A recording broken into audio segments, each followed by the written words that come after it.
Ibadah ini dimulai dengan pengakuan bahwa pertolongan kita datangnya dari nama Tuhan yang menciptakan langit dan bumi. Turunlah kiranya atas kita sekalian damai dan sejahtera dari Allah Bapa, Putra dan Roh Kudus. Amin. Mari sama-sama kita mau naikkan pujian kita kepada Allah Bapa, Allah Anak dan Allah Roh Kudus. Karena dialah Allah yang adalah sumber kekuatan kita, gunung batu dan keselamatanku.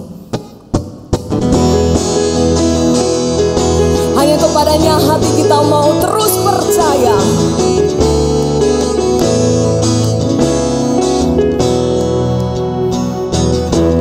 Tuhanlah kekuatan dan mazmurku, Dia gunung batu dan keselamatanku. Hanya padamu hatiku percaya. Kaulah menara dan kota perlindungan. Ku mau selalu bersyukur sebab cintamu padaku takkan pernah berubah. Hatiku percaya walau bumi bergoncang, gunung-gunung beranjak, namun kasih setiamu tak pergi dariku.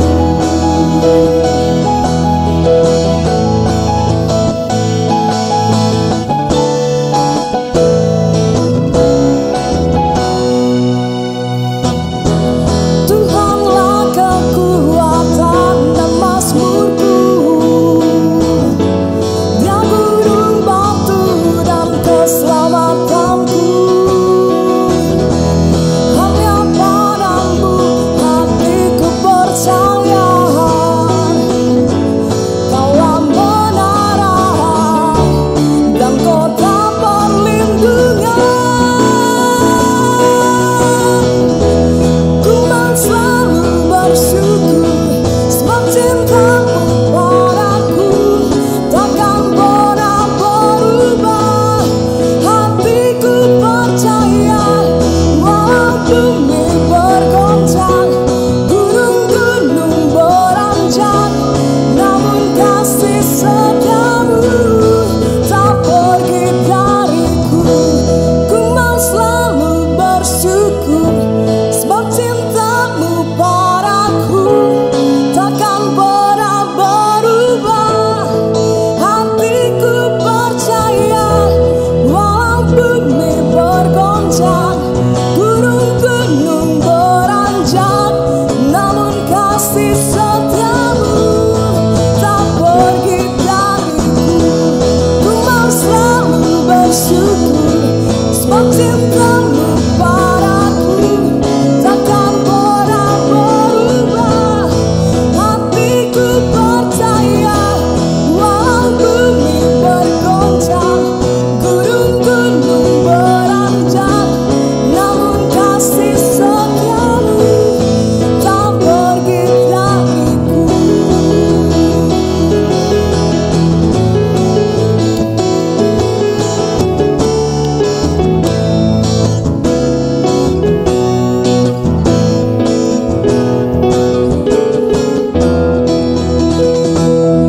Mari kita berdoa saudara-saudara. Sungguh ya Tuhan, situasi yang ada di sekitar kami boleh berubah, tapi kasih setiamu tidak pernah beranjak dari hidup kami. Engkau Tuhan yang betul-betul ada dan menyertai kami. Bahkan sampai dengan minggu terakhir di bulan ini, kami boleh betul-betul merasakan penyertaan-Mu, kasih-Mu, kuasa-Mu yang sungguh-sungguh Engkau nyatakan dalam kehidupan setiap kami. Terima kasih ya Tuhan, terima kasih. Jemaat Tuhan, mari kita datang di hadapan-Nya dan naikkanlah syukur-Mu kepada Tuhan. Hari demi hari telah Tuhan anugerahkan bagimu di sepanjang bulan ini. Ini sudah minggu dan hari terakhir. Saya rindu masing-masing kita boleh datang dan bersyukur. Bersyukur dan hanya bersyukur kepada Dia Tuhan yang adalah gunung, batu, dan kota, benteng yang teguh, keselamatanku. Terima kasih Tuhan. Terima kasih untuk kasih setiamu ya Tuhan. Kami sungguh bersyukur kepadamu ya Tuhan. Mungkin saat ini masih sulit bagi kita untuk kita bisa bersyukur. Masih sulit bagi kita untuk mengakui bahwa benar Tuhan menyertai setiap kita. Sudah di dalam segala kesulitan kita untuk mempercayakan hidup kita kepada Tuhan. Dia Tuhan yang rindu untuk menyapa setiap kita. Dialah Tuhan yang pernah berkata, "Marilah kepadaku semua yang letih lesu dan berbeban berat. Aku akan memberikan kelegaan kepadamu." Sudah Tuhan yang sama pun saat ini hadir dimanapun engkau berada. Dan Dia rindu supaya setiap kita boleh datang untuk sujud di altarnya, membawa hidup kita sepenuhnya hanya ke dalam tangannya. Mari datang dengan segala keberadaan diri kita, apa adanya kita di hadapan Tuhan.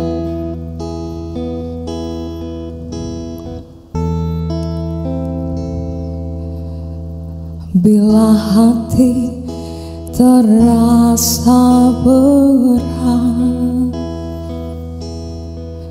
tak seorang pun mengerti bebanku. Ku tanya Yesus,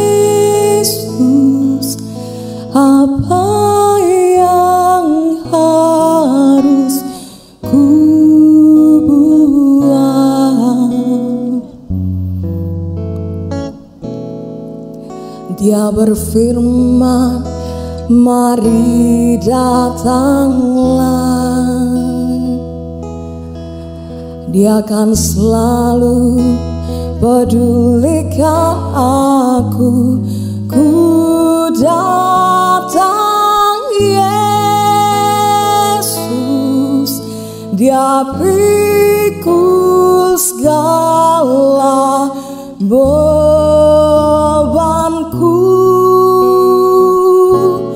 Sujud di altarnya,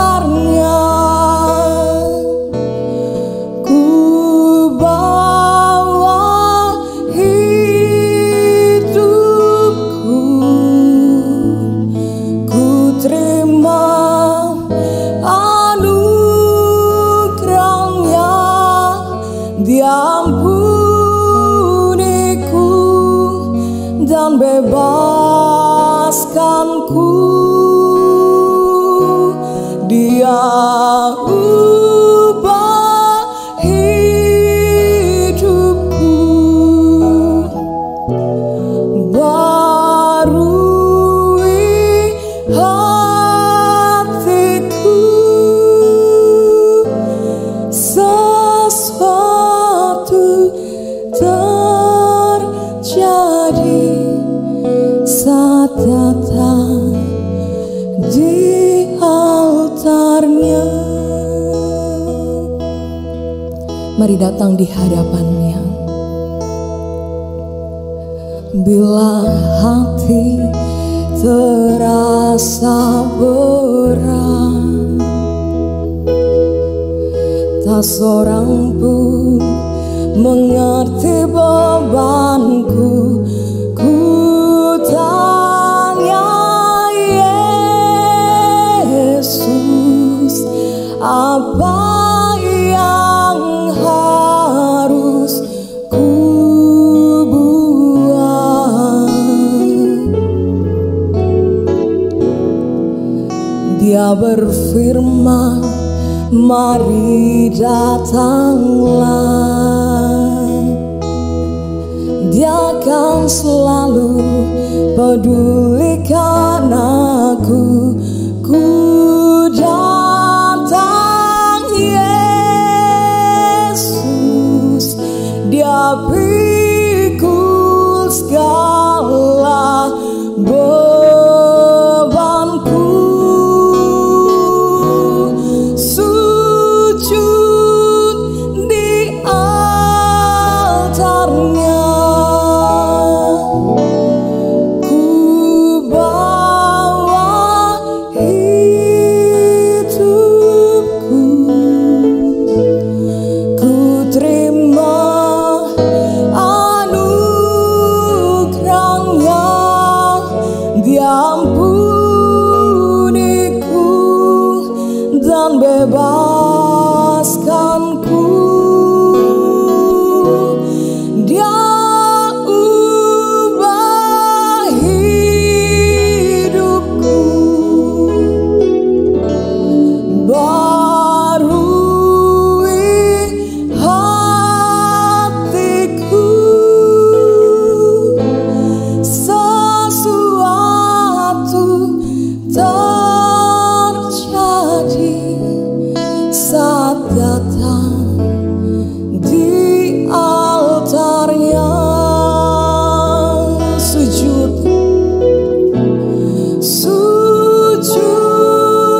di altarnya, ku bawa hidupku. Ku terima anugerahnya, Dia ampuniku dan bebaskanku.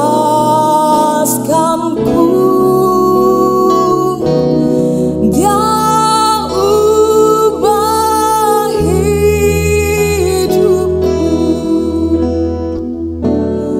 barui hatiku.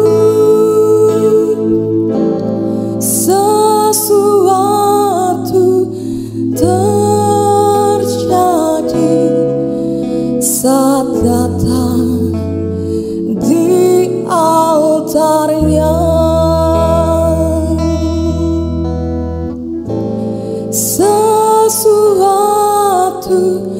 terjadi saat datang di altarnya.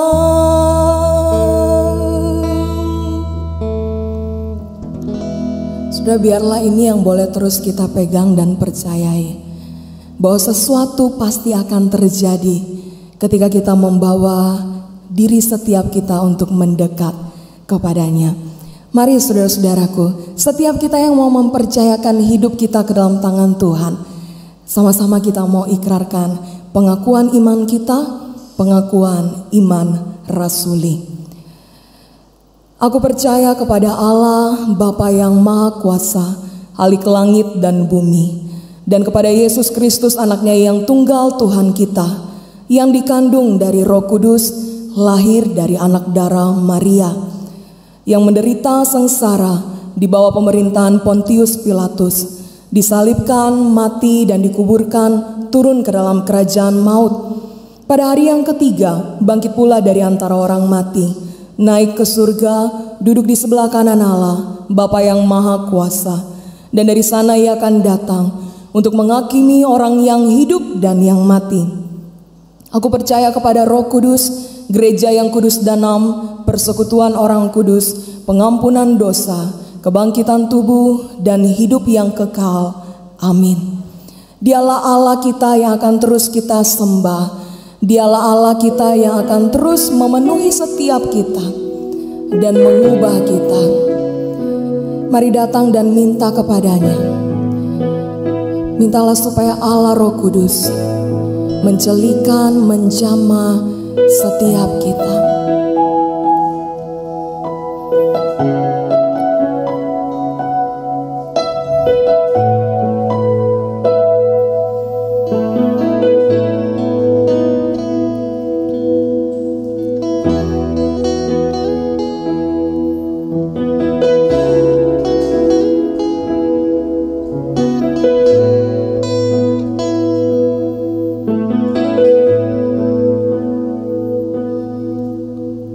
Allah Roh Kudus,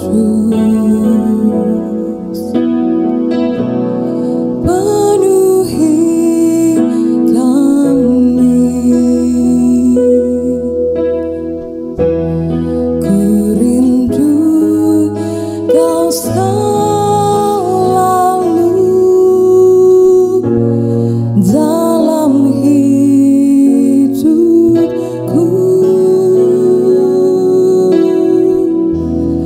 Allah Roh Kudus, ubah hatiku,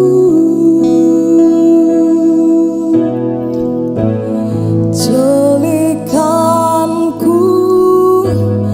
jamalah ku rindu hadirat-Mu. Ku sembah kudus, kudus, kuduslah Tuhan, dan ku sanjung Kau mulia, mulia bagimu Tuhan.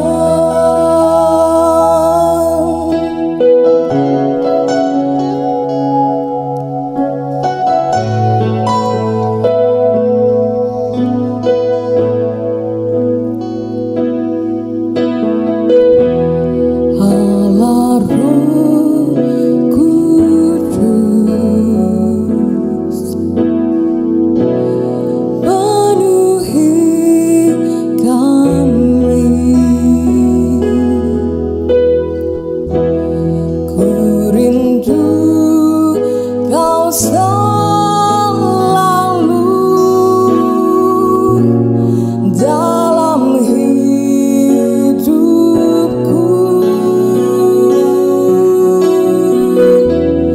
Allah Roh Kudus, ubah hatiku, jelikanku, jamalah ku rindu hadirat-Mu. Ku sembah kudus, kudus, kuduslah Tuhan, dan ku sanjung Kau mulia, mulia bagimu Tuhan. Ku sembah kudus, kudus, kuduslah Tuhan, dan ku sanjung Kau mulia, mulia bagimu Tuhan. Ku sembah kudus, kudus, kuduslah Tuhan, dan ku sanjung Kau mulia, mulia bagimu Tuhan, bagimu Tuhan, bagimu Tuhan.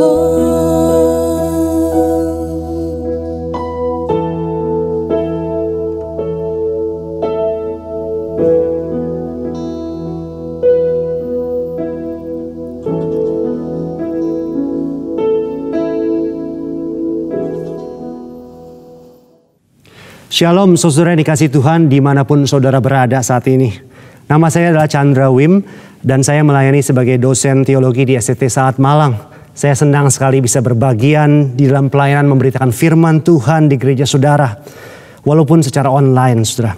Meski ini tidak ideal, tentu saja saya lebih senang jika bisa hadir bersama-sama dengan saudara dan beribadah bersama. Namun di tengah situasi yang seperti ini, saya rasa kita perlu mencukupkan diri dengan apa yang bisa kita lakukan.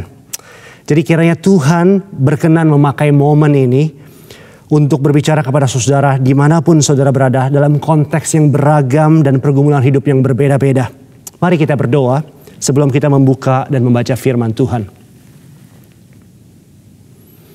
Ya Allah Roh Kudus, kami berdoa supaya Engkau membukakan hati dan pikiran kami, supaya kami boleh melihat Yesus Kristus Sang Firman yang hidup itu. Dan kiranya pemberitaan firman Tuhan ini boleh memuliakan Allah Bapa di surga.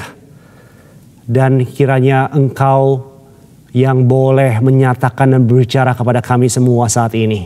Demi Kristus Yesus Tuhan kami berdoa. Amin. Saudara, mari kita buka firman Tuhan dari Matius pasal yang keempat ayat 1 sampai 11. Saudara, pembacaan firman Tuhan hari ini dari Matius pasal yang keempat ayat 1 sampai 11. Kalau sudah menemukannya saya akan membacakannya untuk saudara sekalian. Maka Yesus dibawa oleh Roh kepada gurun untuk dicobai iblis. Dan setelah berpuasa 40 hari dan 40 malam, akhirnya laparlah Yesus. Lalu datanglah si pencoba itu dan berkata kepadanya, "Jika engkau anak Allah, perintahkanlah supaya batu-batu ini menjadi roti." Tetapi Yesus menjawab, "Ada tertulis, manusia hidup bukan dari roti saja, tetapi dari setiap firman yang keluar dari mulut Allah." Kemudian iblis membawanya ke kota suci dan menempatkan dia di bubungan bait Allah. Lalu berkata kepadanya, "Jika engkau anak Allah, jatuhkanlah dirimu ke bawah, sebab ada tertulis, mengenai engkau ia akan memerintahkan malaikat-malaikatnya dan mereka akan menatang engkau di atas tangannya, supaya kakimu jangan terantuk kepada batu." Yesus berkata kepadanya, "Ada pula tertulis, janganlah engkau mencobai Tuhan Allahmu." Dan iblis membawanya pula ke atas gunung yang sangat tinggi dan memperlihatkan kepadanya semua kerajaan dunia dengan kemegahannya dan berkata kepadanya, "Semua itu akan kuberikan kepadamu jika engkau sujud menyembah aku." Maka berkatalah Yesus kepadanya, "Enyahlah iblis, sebab ada tertulis, engkau harus menyembah Tuhan Allahmu dan hanya kepada Dia sajalah engkau berbakti." Lalu iblis meninggalkan dia dan lihatlah, malaikat-malaikat datang melayani Yesus. Sedemikian jauh pembacaan firman Tuhan. Berbahagialah setiap kita yang membaca, merenungkan, dan menghidupi dalam kehidupan kita sehari-hari. Saudara, ini adalah kisah yang familiar, bukan? Kisah yang sudah sering kita dengar sejak sekolah minggu, saudara. Yesus dicobai oleh si iblis di padang gurun sebanyak 3 kali di awal-awal pelayanannya. Dan jika pengalaman saudara mirip dengan pengalaman saya, biasanya fokus dari banyak renungan, tulisan maupun khotbah yang dilandaskan dari kisah ini berpusat sekitar frase "kita juga". Yesus saja dicobai oleh iblis, apalagi kita. Kita juga akan dicobai seperti Yesus dicobai oleh iblis. Yesus menghadapi pencobaan iblis dengan memakai firman Tuhan. Kita juga harus menggunakan firman Tuhan sebagai senjata kita dalam menghadapi pencobaan si iblis. Yesus berhasil mengalahkan pencobaan dari si iblis. Kita juga pasti akan berhasil mengalahkan si iblis itu. Saudara, tentu saja fokus kepada kita juga dalam membaca dan merenungkan firman Tuhan itu tidak salah. Karena memang Alkitab adalah firman Allah, di mana Allah secara aktif berbicara kepada umatnya dulu maupun sekarang. Oleh karena itu kita harus membacanya bukan sekedar sebagai sebuah dokumen historis di masa lampau, tetapi sebagai perkataan Allah kepada kita juga hari ini dan di sini. Meskipun demikian, Bapak Ibu sekalian, kita harus tetap mengingat bahwa subjek utama dari seluruh kitab suci adalah Allah Tritunggal itu sendiri. Bukan saya, bukan saudara, bukan kita, Dan bahkan juga bukan bangsa Israel di perjanjian lama ataupun para rasul Paulus ataupun jemaat mula-mula di perjanjian baru. Kita semua saudara terhisap dalam kisah Allah yang besar ini. Dan kita semua memiliki tempatnya masing-masing dalam kisah yang agung ini.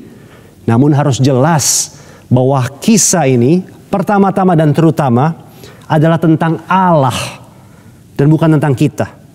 Figur sentral dari seluruh kitab suci adalah Yesus Kristus dan bukan yang lain. Dan khususnya di teks ini, ketika kita membaca kisah pencobaan di padang gurun ini, adalah penting untuk tidak melewatkan poin utama dari kisah ini dan terburu-buru mencari signifikansi atau aplikasi atau kena mengenanya dengan hidup kita juga sekarang ini. Saudara, meskipun saya percaya bahwa kita juga ada di dalam benak Allah Roh Kudus ketika ia menginspirasikan Matius untuk mencatat kisah pencobaan ini. Namun kisah ini pertama-tama dan terutama ialah tentang Yesus Kristus. Poin utama dalam kisah ini adalah bahwa Yesus dan hanya Yesuslah yang sanggup dan yang telah mengalahkan pencobaan dari si jahat itu.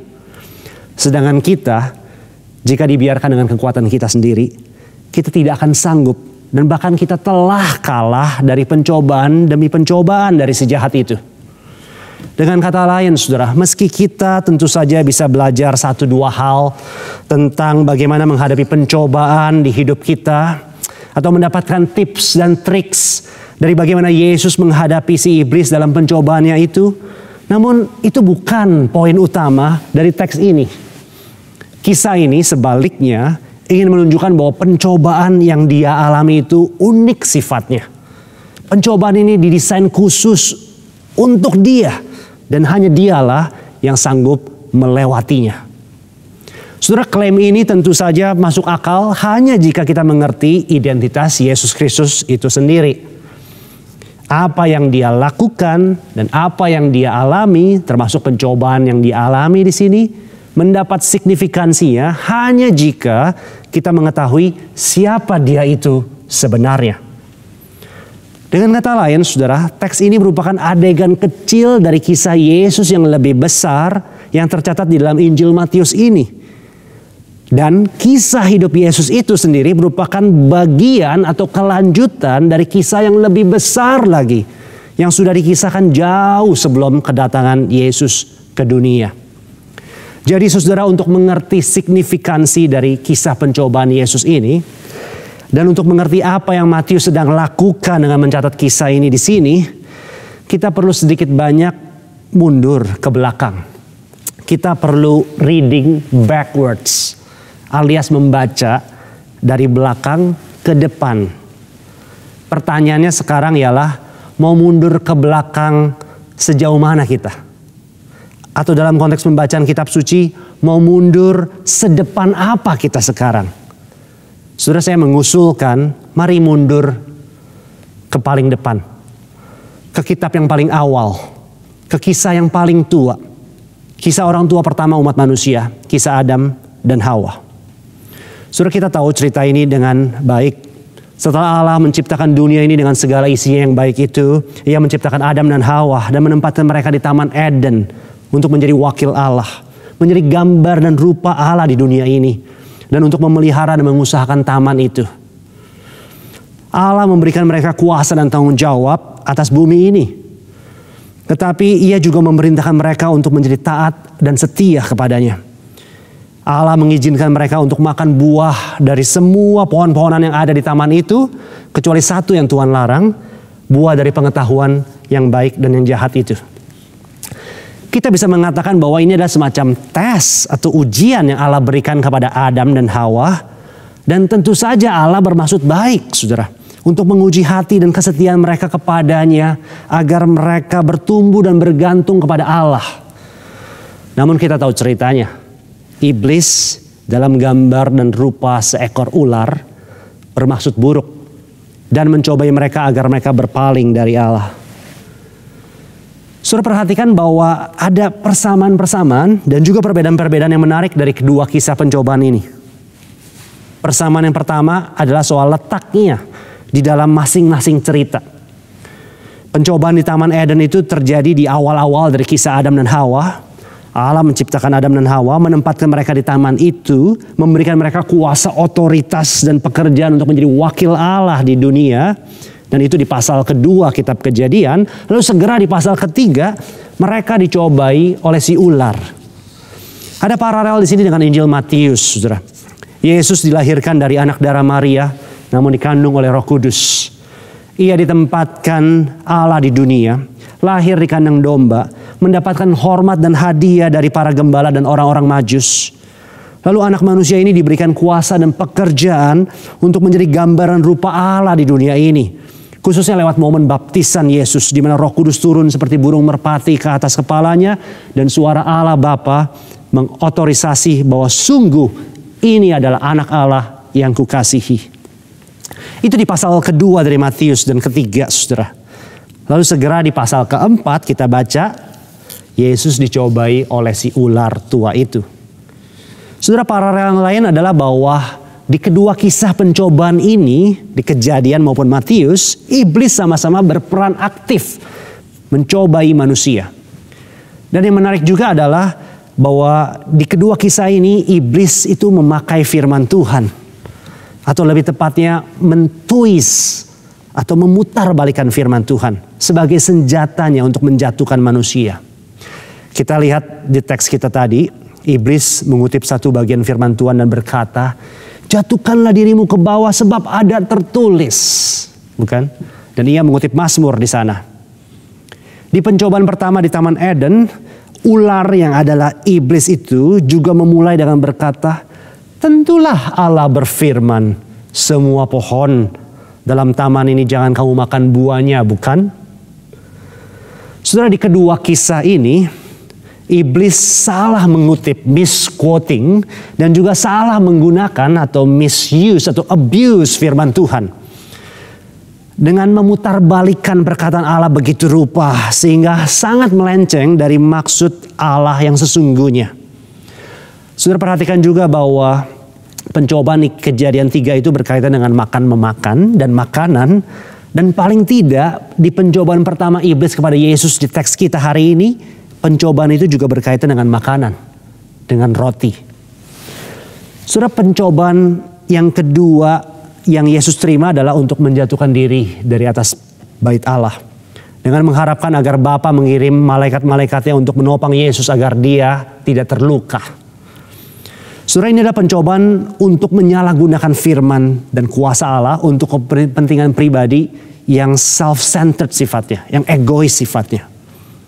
Bukankah sedikit banyak ini juga yang dimainkan oleh si ular itu ketika ia berkata kepada Hawa, bahwa sesungguhnya engkau tidak akan mati, melainkan akan menjadi seperti Allah, tahu tentang yang baik dan yang jahat. Saudara, pencobaan ketiga iblis adalah agar Yesus sujud menyembah kepada iblis sekali saja. Dan setelah itu iblis akan memberikan kepada Yesus semua kerajaan dunia dan kemegahannya. Ini adalah pencobaan untuk menyembah Allah atau ilah lain selain Tuhan Allah. Demi mendapatkan dunia dan menjadi raja atasnya. Dan bukankah ini juga yang Adam dan Hawa akhirnya lakukan dengan mentaati perkataan si ular? Sesungguhnya mereka sedang menyembah dan berbakti kepadanya. Saudara, jadi ada banyak paralel yang dapat kita temukan dalam kedua kisah pencobaan ini, saudara. Dan saya kira Matius dan jemaat mula-mula menangkap paralel ini dengan baik, saudara. Namun bukan hanya ada paralel, persamaan, tetapi juga ada kontras, perbedaan yang sangat jelas dari kedua kisah ini, bukan? Orang tua pertama kita itu gagal dalam menghadapi pencobaan dari si iblis. Mereka jatuh dalam dosa. Sedangkan sang anak itu, anak manusia dan anak Allah, menang dalam menghadapi pencobaan si iblis. Dia dicobai dalam segala hal, penulis Ibrani katakan, namun tidak berdosa. Dengan kata lain, Yesus di sini seperti sedang memainkan ulang adegan pencobaan di Kejadian 3 itu. Ini yang Bapak Gereja Irenaeus misalnya katakan sebagai recapitulation atau rekapitulasi. Yesus seperti merekap ulang atau mereplay apa yang dialami oleh manusia pertama itu. Hanya saja kali ini hasil akhirnya berbeda. Yesus taat kepada Bapa dan menang atas pencobaan iblis. Dalam bahasa Paulus, Yesus adalah Adam yang kedua yang membenarkan kita sebab ketaatannya kepada Bapa dan kemenangannya dari iblis itu diperhitungkan kepada kita, umatnya. Saudara, namun Yesus bukan hanya the second Adam, Adam yang kedua, tetapi ia juga adalah the new Moses, Moses yang baru, Musa yang baru.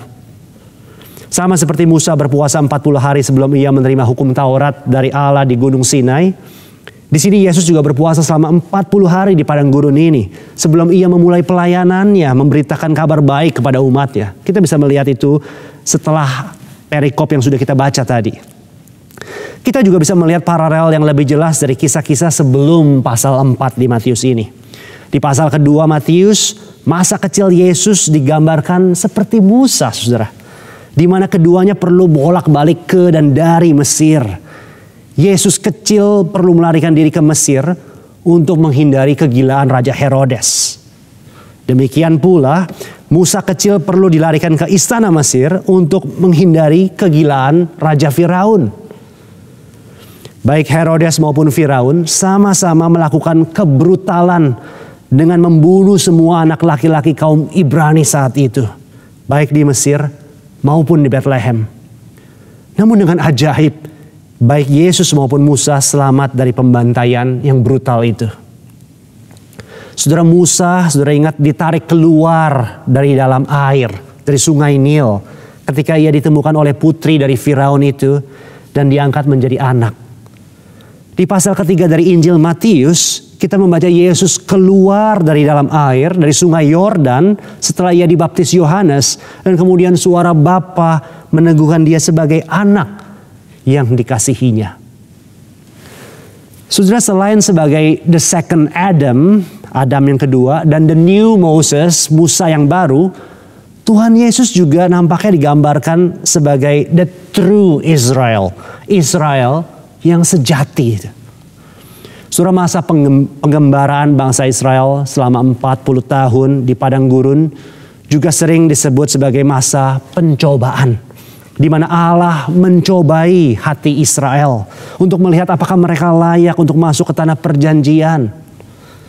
Kutipan perjanjian lama yang Yesus pakai untuk menangkal pencobaan pertama iblis, yaitu bahwa manusia hidup bukan hanya dari roti saja, tapi dari setiap firman, juga mengacu kepada peristiwa pengembaraan atau pencobaan Israel di padang gurun itu, saudara. Yang lebih menarik adalah pencobaan Israel di padang gurun itu didahului dengan peristiwa keluarnya bangsa itu dari dalam atau dari tengah-tengah Laut Merah. Saudara ingat itu? Yang dibelah oleh Musa.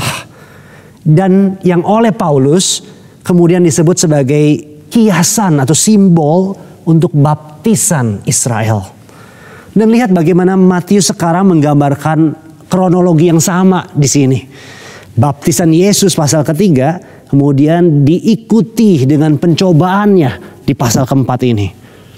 Saya kira jelas ada paralel yang intensional yang coba digambarkan Matius di sini. Dan juga oleh Roh Kudus tentu saja yang menginspirasi Matius dan memimpin Yesus ke padang gurun ini. Tuhan Yesus di sini sedang memainkan ulang, sedang merekapitulasi kisah pencobaan Israel di kitab Keluaran. Sama seperti sebelumnya dia merekapitulasi kisah Adam di kitab Kejadian. Namun meski ada banyak paralel atau kesamaan dari kedua kisah ini, ada satu kontras atau perbedaan di dalamnya, bukan? Tidak seperti bangsa Israel waktu itu yang tegar tengkuk, yang bersungut-sungut kepada Musa dan Allah karena mereka tidak bisa makan roti dan daging, yang seringkali tidak mempercayai perlindungan dari Allah dan kuasa Allah yang sebenarnya telah mengeluarkan mereka dari tanah Mesir dengan tangan kanannya yang ajaib itu.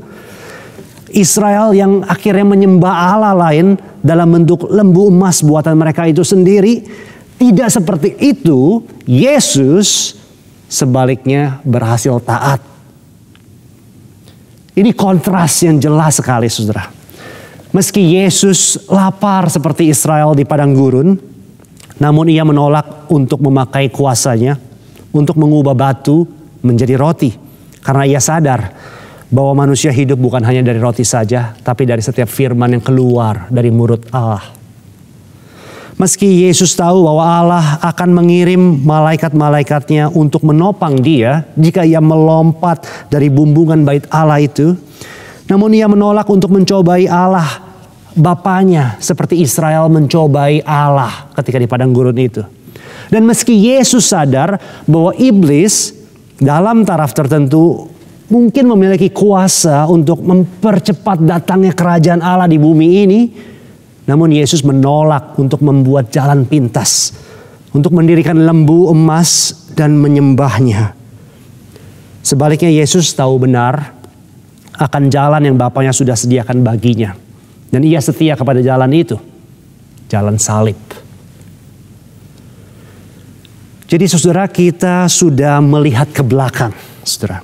Kita telah mencoba mengerti signifikansi dari kisah pencobaan Yesus ini dalam konteks yang lebih besar, saudara. Dengan melihat bagaimana Yesus merekapitulasi kisah-kisah di perjanjian lama.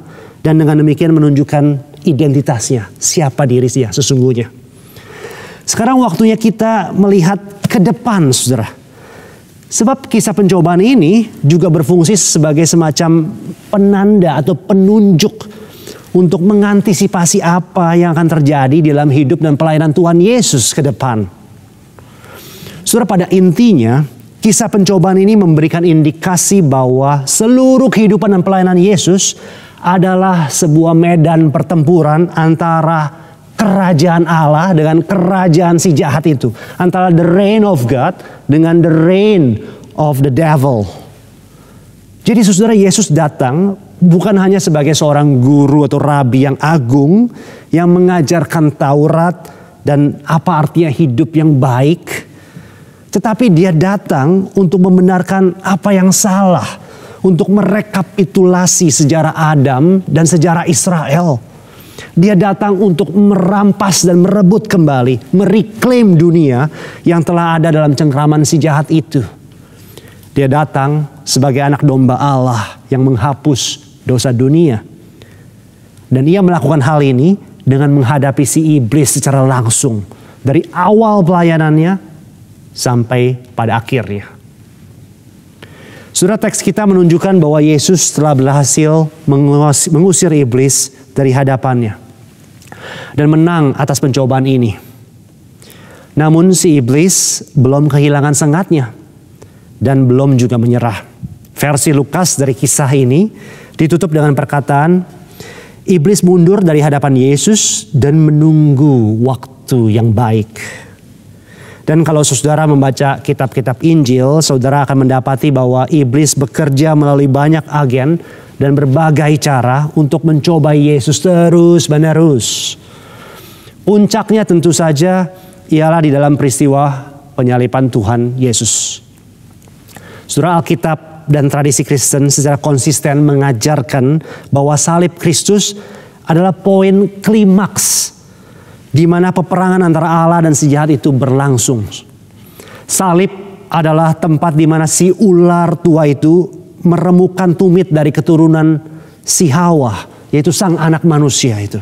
Dan pada saat yang sama, di situ juga lah di salib, sang anak itu meremukan kepala si ular tua itu.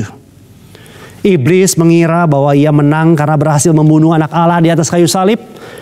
Namun Allah sesungguhnya lah yang menang. Karena ia berhasil mengubah kejahatan yang paling jahat itu, yaitu salib, menjadi momen kebaikan yang paling baik, yaitu keselamatan bagi dunia ini. Jadi salib Kristus bukan hanya pernyataan akan kasih Allah bagi manusia, itu benar. Tetapi salib Kristus juga adalah pertunjukan kuasa Allah yang besar. Di mana sang anak Allah berhadapan langsung dengan iblis dan kematian. Dan dia memenanginya. Saudara, seperti di kisah pencobaan di awal perjalanan Yesus, kisah salib itu juga bisa dikatakan sebagai kisah pencobaan di akhir hidup Yesus. Seperti Yesus menolak untuk mengubah batu menjadi roti ketika ia lapar, begitu pula ia menolak ketika diberi minum anggur asam ketika ia haus di atas kayu salib. Ia tahu bahwa manusia hidup bukan hanya dari roti dan anggur saja, tetapi dari setiap firman yang keluar dari mulut Allah. Seperti Yesus menolak untuk turun, menjatuhkan diri dari atas bumbungan bait Allah agar malaikat-malaikat datang dan menopangnya, begitu pula ia menolak untuk turun dari atas kayu salib. Bahkan ketika dia dicobai, engkau anak Allah, turunlah. Dan ia menolak juga untuk memanggil 12 pasukan malaikat untuk berperang bagi dia, meskipun ia dapat melakukannya. Ia tahu apa yang Bapaknya kehendaki untuk ia lakukan, dan ia menolak untuk mencobai Bapaknya. Seperti Yesus juga menolak untuk menyembah iblis demi mendapatkan dunia dan seluruh kemegahannya itu, begitu pula ia menolak untuk menghindari jalan salib demi kepentingan dan kenyamanannya sendiri. Ia tahu bahwa hanya kepada Allah sajalah ia harus berbakti. Dan hanya dengan jalan salib inilah ia akan mendirikan kerajaannya. Dan seperti Yesus menang di atas pencobaan iblis di padang gurun, begitu juga Yesus menang atas pencobaan terakhir iblis ini di bukit Golgota. Dan jika di awal Yesus itu diproklamirkan oleh suara dari surga sebagai anak Allah yang diperkenan oleh Bapa di momen baptisannya itu, persis sebelum kisah pencobaan yang kita baca tadi, maka di akhir Injil ini, setelah mengalahkan seluruh pencobaan iblis untuk turun dan menghindari jalan salib, persis setelah Yesus dengan setia mati di atas kayu salib, kepala pasukan Romawi yang menyaksikan peristiwa itu mengatakan, sungguh ia ini adalah anak Allah. Oh saudara-saudara, siapakah yang seperti dia? Yesus Kristus, anak Allah yang hidup, yang mati dan yang bangkit bagi kita. Tidak ada yang seperti dia, bukan? Hanya Yesus yang sanggup menghadapi pencobaan demi pencobaan dari si jahat dan keluar sebagai pemenang. Hanya Yesus yang sanggup mengalahkan si ular tua itu dan meremukkan kepalanya sekali untuk selama-lamanya.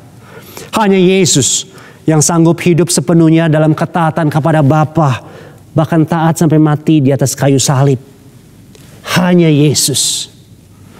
Itu sebabnya di awal tadi saudara, saya berusaha untuk tidak terlalu cepat membaca teks ini dengan perspektif kita juga. Sebab faktanya adalah kita tidak, bukan kita juga, sebaliknya kita tidak seperti Yesus. Kita tidak sanggup menghadapi pencobaan dari si iblis itu. Justru kita seperti Adam, jatuh dalam dosa, pemberontakan kepada Allah. Kita seperti Israel yang gagal di padang gurun pencobaan itu dan menyembah ilah lain. Dan kita juga seperti Petrus yang dicobai oleh iblis dan menyangkal Yesus 3 kali. Saudara, jika aspek atau frase kita juga itu harus diangkat dalam kisah ini, maka mungkin disinilah letaknya saudara.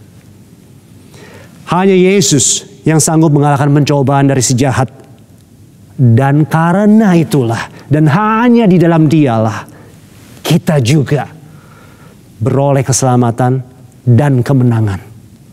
Sebab di luar dia, kita tidak dapat berbuat apa-apa. Terpujilah Tuhan kita Yesus Kristus sekarang dan selama-lamanya. Amin. Mari kita berdoa. Ya Tuhan, Tuhan kami, terpujilah nama Engkau, karena Engkau telah memberi anak-Mu yang tunggal, Tuhan kami Yesus Kristus, bukan hanya menjadi guru selamat kami, teladan moral kami, tetapi menjadi juru selamat kami, menghapus dosa seisi dunia, mengalahkan si jahat sekali untuk selama-lamanya. Dalam kematian dan kebangkitannya, kami bersyukur untuk Injil, untuk kabar baik yang penuh sukacita ini Tuhan. Tolong kami untuk menerimanya, untuk mempercayainya. Tolong kami untuk hidup di dalamnya. Dan tolong kami Tuhan, di dalam kasih karunia-Mu bersama dengan Tuhan kami Yesus Kristus, di dalam kuat kuasa Roh Kudus, kita juga, kami juga boleh menghadapi pencobaan demi pencobaan dari si iblis dan berhasil menang Bukan karena kuat kuasa kami sendiri, karena kami berpartisipasi dalam kemenangan-Mu Tuhan kami Yesus Kristus. Terima kasih, segala puji dan hormat hanya bagi-Mu. Biarlah Tuhan memberkati setiap kami yang ada di tempat ini Tuhan. Supaya iman kami makin diteguhkan, pengenalan kami akan Yesus makin diperjelas, dan cinta kami kepada-Mu ya Tuhan makin dalam. Ini doa kami demi Kristus Yesus, Sang Pemenang. Kami berdoa. Amin. Saudara, biarlah kebenaran firman Tuhan tadi boleh semakin menguatkan setiap kita, dan biarlah kita boleh menjadi pelaku-pelaku firman Tuhan, khususnya di hari-hari ke depan yang akan Tuhan anugerahkan bagi kita. Marilah kita boleh menjadi anak-anak Tuhan yang hidupnya sesuai dan seturut kehendak Tuhan.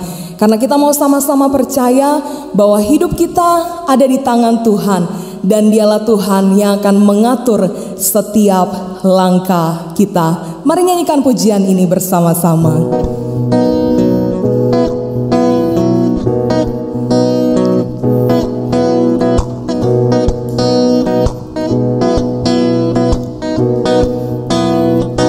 Tiap langkahku diatur oleh Tuhan, dan tangan kasih-Nya memimpinku.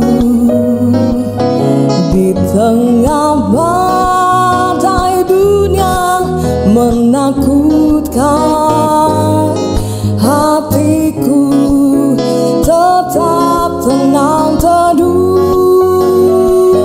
Tiap langkahku, ku tahu yang Tuhan pimpin ke tempat tinggiku, dihantarnya hingga sekali nanti aku tiba di rumah Bapa surga yang bakal.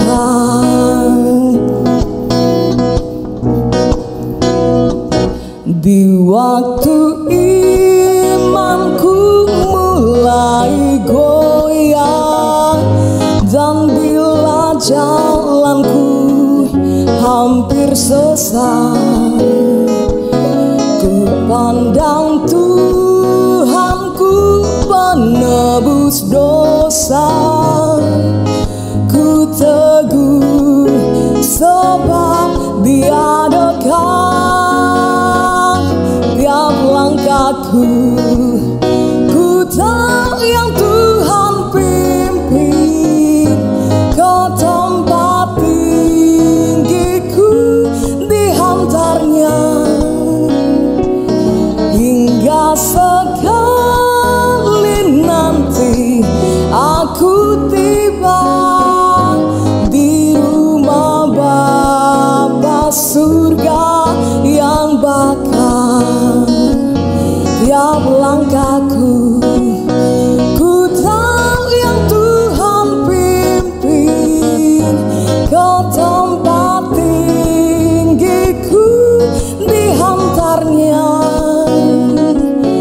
hingga sekali nanti aku tiba di rumah Bapa surga yang bakal.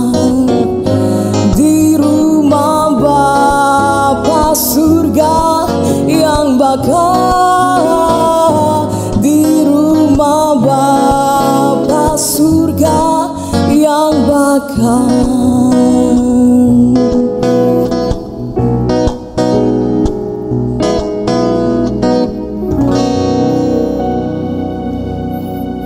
Di akhir ibadah ini Tuhan, kami ingin berdoa memohonkan satu permohonan.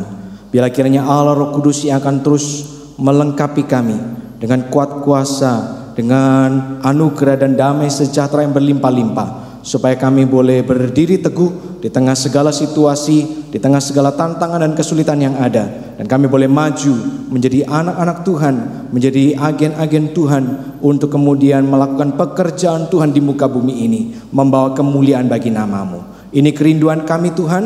Kami sadar kami orang-orang yang penuh dengan kelemahan dan keterbatasan, Tapi kami percaya dengan kuat kuasa yang datang dari Tuhan, kami akan dimampukan menjadi saksi-saksi bagi kemuliaan-Mu di tengah zaman yang tidak mudah ini. Kami terus memohonkan kasih karunia-Mu yang akan menolong, yang melengkapi setiap kami.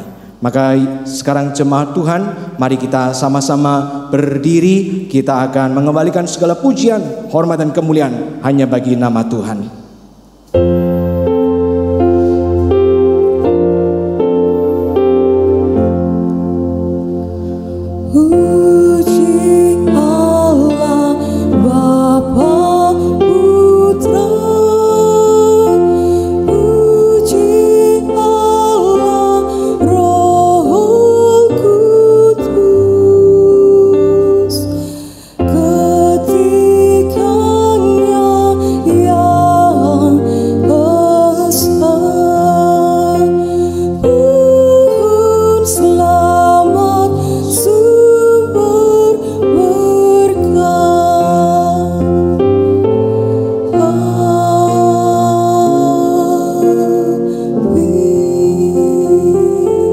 Tuhan arahkan hatimu kepadanya, terimalah berkat Tuhan.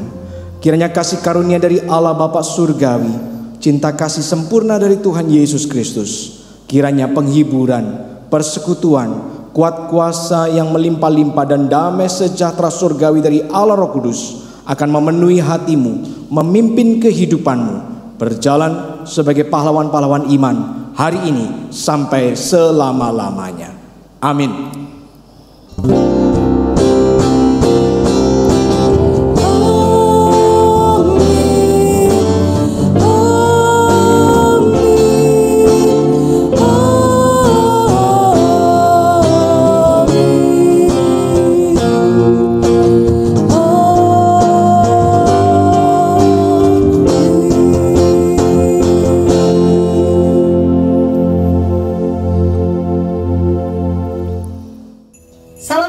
Bagi kita semua, puji Tuhan, di bulan Juli 2021 ini gereja kita GB Alberta telah berulang tahun yang ke-21.